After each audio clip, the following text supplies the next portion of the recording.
Hey guys, sorry about the technical difficulties there. So let's jump back in.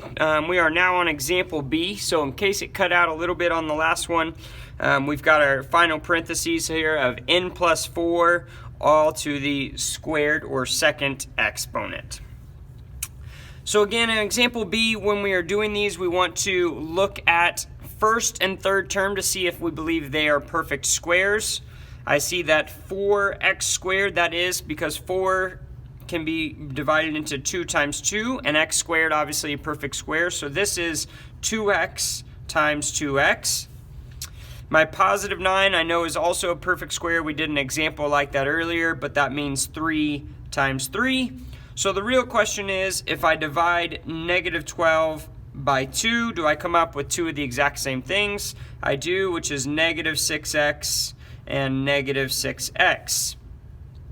So I know that this is a perfect square trinomial. So again, I can go directly into my parentheses. The sign that'll be in the middle is whatever the sign is for B. So right there, the negative. There's going to be a squared outside of it. My first term is whatever the first term was, so 2x. My second term is whatever we figured out the second term, or the last term was, which was 3. So 2x minus 3 all squared would be my final answer. All right, well, let's take a look at C. I'd encourage you to try that one on your own, then check your answer with mine. So I've got d squared minus 10d plus 25. I notice right off the bat that the d squared is a perfect square. Right? I also noticed that the 25, the last term, is a perfect square. So d squared would be d times d. 25 would be 5 times 5. So the real question is, can I divide the middle term evenly in the middle by dividing it by 2?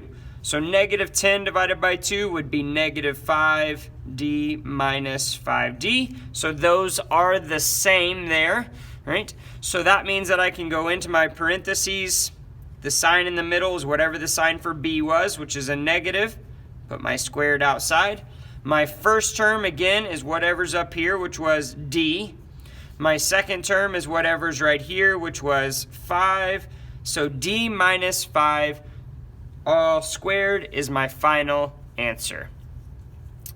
Now again, I'd encourage you to try example D on your own, then check your answer with mine. So example D, 9z squared plus 36z plus 36. All right, well, first term I notice is a perfect square. 9 is 3 times 3. Z squared would be z times z, so 3z times 3z. My last term of 36 is a perfect square. That is 6 times 6. So to know that this is a perfect square trinomial, that means the middle one needs to be divided evenly by 2. 36z divided by 2 could be made into positive 18z plus 18z. That would make 36z. So this is a perfect square trinomial. So again, parentheses, my sign in the middle is whatever the b is, which is a plus. Put my squared out here. First term again is the 3z. Second term again is the 6. So 3z plus 6 all squared would be my final answer. All right, well, if you have any additional questions on recognizing a perfect square trinomial, please feel free to reach out and let me know. Otherwise, you should have what you need to continue on. Now, just a reminder, if for some reason you don't recognize that it's a perfect square trinomial, you still could end up with the right answer as long as you follow the AC method correctly. All right, well, again, if you have any additional questions, please let me know. Otherwise, continue on in the chapter.